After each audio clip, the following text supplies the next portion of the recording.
शिवहरिशंकर नमामि शंकर शिवशंकर शंभो, हे गिरिजापती भवानी शंकर शिवशंकर शंभो। श्री स्वामी समर्थ सर्वांना। मित्रांनो, शंकर महाराज यांच्याबद्दल सांगल एवढं कमीच आहे। सद्गुरू शंकर महाराजांची लीला किती आहे या व्हिडिओमध्ये मी तुम्हाला सांगणार आहे। महाराज भक्तांना कसे भेटतात, कोणते भक्त भाग्यवान असतात ज्यांच्यावर महाराजांचे कृपा आशीर्वाद येतो। मित्रांनो, श्रीगुरु आपल्या शिष्याला शोधित कसे येतात याचे एक उदाहरण म्हणजे श्री शंकर महाराज आणि श्री गोपाळ खंडेराव प्रधान या गुरु शिष्यांची प्रथम भेट। प्रधान हे सासवड शुगर फॅक्टरीत मॅनेजिंग डायरेक्टरांचे सेक्रेटरी म्हणून काम करीत होते। गुजरात विद्यापीठाचे वाणिज्य विशारद, पाश्चात्य संस्कृतीचा प्रभाव असलेले अतिशय हुशार आणि चालाक असलेले प्रधान प्रथमदर्शी कुणावरही छाप पडावी असेच होते। आकर्षक व्यक्तिमत्वामुळे ते लोकप्रिय झाले होते। त्यांची नोकरी अकलूजला असली तरी त्यांचं कुटुंब मुंबईला राहत होतं, त्यामुळे ते वारंवार मुंबईला जात असत। एकदा ते असेच मुंबईला निघाले होते तेव्हा त्यांच्या गाडीसमोर एक बैलगाडी आली।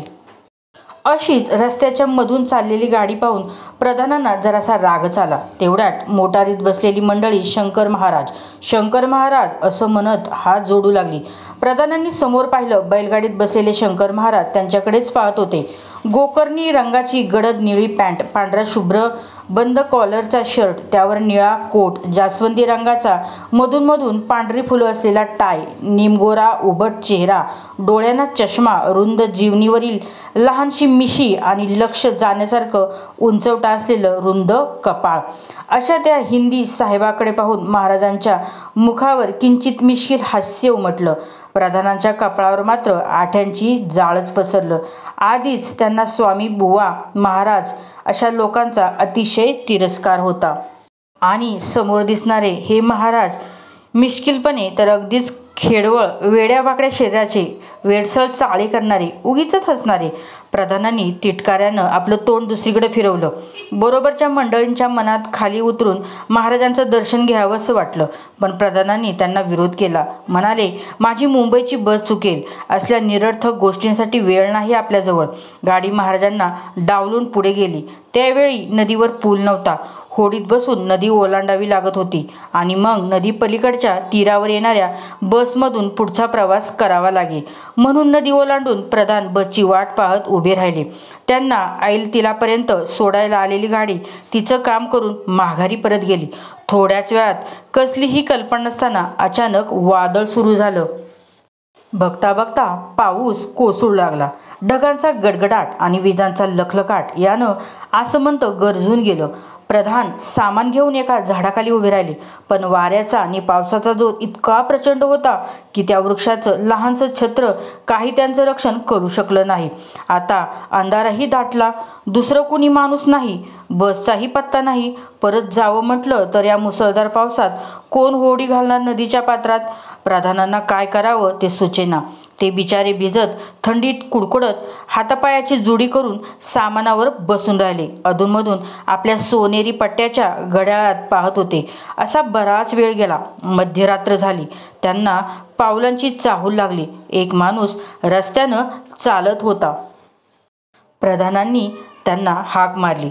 तो जवळ आला तेव्हा त्यांनी विचारलं, इथे जवळपास कुठे सकाळपर्यंत राहायची सोय होईल का हो? मी मुंबईला निघालो होतो, पण बस आलीच नाही, ती अडकली असेल वर ओढ्यात।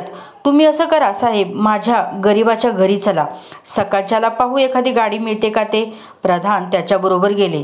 त्यांनी त्यांना गरमागरम चहा करून दिला, पण त्यानं प्रधानांना भरलेली थंडीची हुडहुडी काही थांबली नाही। त्यांना खूप तापही भरला। त्यानं दिलेल्या घोंगडीच्या अंथरुणावर ते त्या झोपडीत रात्रभर तळमळत होते। सकाळी त्यांनी त्यांचे मित्र फॅक्टरीचे मॅनेजर श्री केशवजी भाई अशर यांना निरोप पाठवला की मी कालपासून नदी पलीकडे अडकून पडलो आहे, मला परत अकलूजला न्यायची व्यवस्था करा। वादळ शांत झालं होतं म्हणून होडीही मिळाली। प्रधान पुन्हा ऐलतीरावर आले आणि श्री अशरांनी पाठवलेल्या कारखान्याच्या गाडीतून अशरांच्या बंगल्यावर आले। अशरांनी डॉक्टरांना बोलावलं। त्यांनी प्रधानांची प्रकृती पाहिली, त्यांना एक इंजेक्शन दिलं।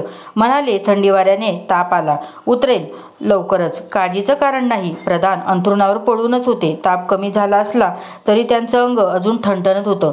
डोकं जड झालं होतं. विलक्षण थकव्यानं डोळ्यावरची सारखी झापड येत होती. अशातच दुपार झाली. साधारण 3 वाजले असतील. त्यांना कुणाच्या तरी हसण्याचा आवाज आला. त्यांनी कष्टाने डोळे उघडले आणि ते ताटकन उठून बसले. त्यांच्यासमोर शंकर महाराज उभे होते. हसत हसत विचारत होते, काय रे, मुंबईला जायची घाई झाली होती ना? मग काय झालं? एवढं बोलले आणि ते दिसेनासे झाले. प्रधान पार गोंधळून गेले.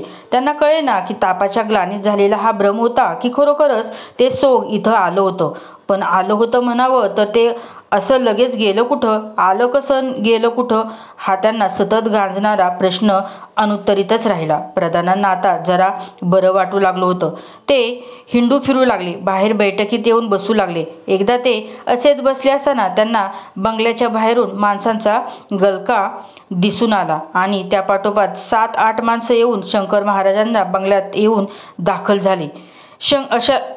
अशरांच्या बंगल्यापासून 1.5-2 मैलावर एक बागायत वस्ती होती. तिथे महाराजांचे शिष्य गिरमेबुवा यांचा बंगला होता. महाराज 2-3 दिवसापूर्वी प्रधानांना वाटेत भेटले होते. ते त्यांच्याकडे जातानाच भेटले होते. आज त्यांना अशरांना भेटायची लहर आली म्हणून गिरमेबुवा यांना घेऊन इकडे आले होते. महाराज आत आले. त्यांनी लांडी विचार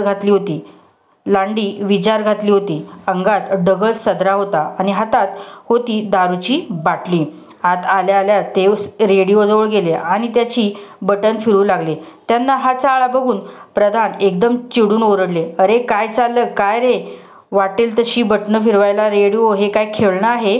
तो मोडला म्हणजे? महाराजांनी भक्तमंडळी त्यांना समजावत म्हणाले, असं बोलू नका साहेब, हे शंकर महाराज आहेत. इतक्या वेळात केशवजीही आतून बाहेर आले. त्यांनी महाराजांचं स्वागत केलं. त्यांना नमस्कार केला. मग ते हळूच प्रधानांना म्हणाले, यांना नमस्कार कर. मोठे योगी आहेत.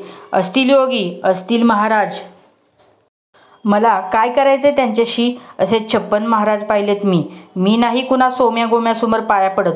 जो कोणी मला ईश्वराचा साक्षात्कार घडवीन त्याच्याच पायावर मी डोकं ठेवीन. आहे याची अशी ताकद? प्रधान आवेशानं म्हणाले. अक्षरांनी घाबरून महाराजांकडे पाहिलं, पण ते अगदी शांत होते, जणू त्यांनी प्रधानांची मुक्ताफळं ऐकली नव्हती. थोड्या वेळानं त्यांनी अक्षरांकडून एक चांदीचा पेला मागून घेतला. त्यात दारू ओतली आणि ते ती घटाघटा पिऊ लागले. पेल्यावर पेले रिचवू लागले.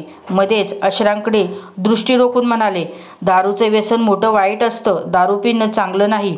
सभ्य माणसाला शोभत नाही. होय ना अक्षर? महाराज मिश्किलपणाने हसत होते. दारूच्या घोटावर घोट घेत होते आणि ती चढत होती मात्र दारूच्या थेंबाला कधीही स्पर्श न करणाऱ्या अक्षरांना. ते पार झिंगले. अक्षरांच्या जवळ बसलेल्या प्रधानांना तर अक्षरांच्या तोंडाला येणाऱ्या दारूच्या दुर्गंधाचं अक्षरशः मळमळू लागलं. या चमत्कारानं सर्वजण चक्रावून गेले.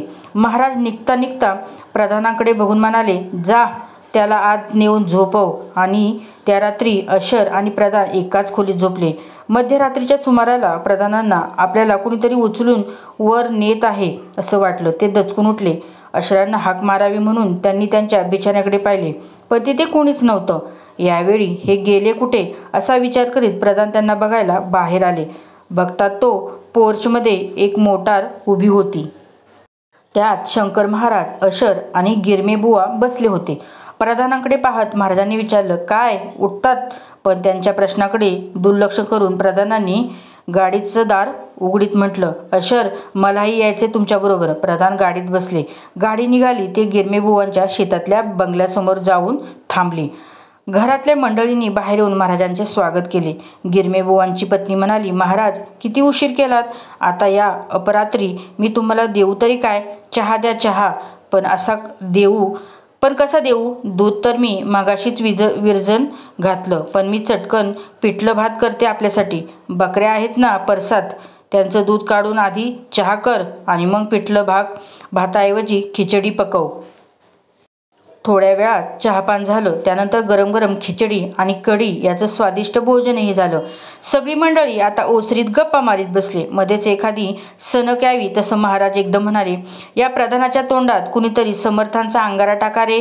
तिथे बसलेला एक गोसावी लगेच उठला आणि त्यानं प्रधानांच्या तोंडात अक्कलकोट महाराजांचा अंगारा घातला. नवल म्हणजे प्रधानांनी कसलाही विरोध न करता तो मुकाट्यानं खाल्ला.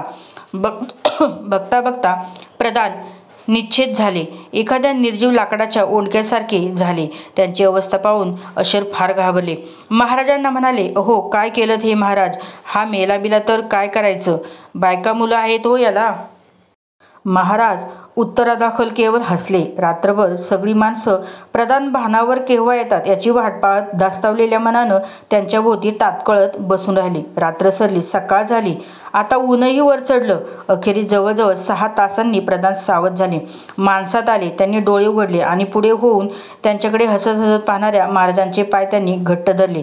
त्यांच्या पायावर मस्तक पुन्हा पुन्हा घासलं. गहिवरून म्हणाले, आपण कोण हे कळलं मला. आपल्या सामर्थ्याची पुरेपूर जाणीव झाली. महाराज आपणच माझे गुरुदेव, मला पदरात घ्या. गुरुदेवा मला आपलं म्हणा. नंतर अशरांनी जेव्हा या घटनेबद्दल त्यांना विचारलं तेव्हा ते आपला अनुभव भरभरून सांगू लागले. म्हणाले, आदल्या दिवशी मी म्हणालो होतो ना की जो मला ईश्वरी साक्षात्कार घडवून त्यांच्याच पायावर मी डोकं ठेवीन म्हणून महाराजांनी तेच घडवलं. मला सूक्ष्म देहानं निळ्याभोर नक्षत्रांकित आकाशातून फिरवून आणलं. सप्तलोक दाखवले. आपल्या कृपेने त्यांनी मला मागचे जन्म दाखवले. त्यात मी केलेली साधना दाखवली. हिमालयातील गिरिशिखर, त्यातल्या आमच्या ध्यानगुफामध्ये सगळं एखाद्या चलित चित्रपटासारखं मला दिसलं. सांगता सांगताही प्रधानांना गहिवरून येत होतं. आनंदाने ऊर भरत होता. भरल्या डोळ्याने ते म्हणाले, केशवजी भाई काय सांगू, महाराजच माझे जन्मोजन्मीचे सद्गुरू आहेत. मी करंटा त्यांना इतके दिवस कसा विसरलो हेच मला कळलं नाही. महाराज माझी गुरुमावली. अरे म्हणून तर मी केलेल्या सगळ्या अपराधांनी त्यांनी मला क्षमा केली आणि मला जवळ घेतले. मित्रांनो, कशी वाटली शंकर महाराजांची कथा? शंकर महाराज ज्यांच्यावर कृपा करतात ना त्यांचं आयुष्याचं कल्याण होणार हे 101% खरं आहे.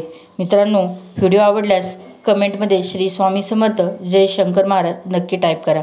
अनंत कोटी ब्रह्मांड नायक श्री स्वामी समर्थ जय शंकर महाराज.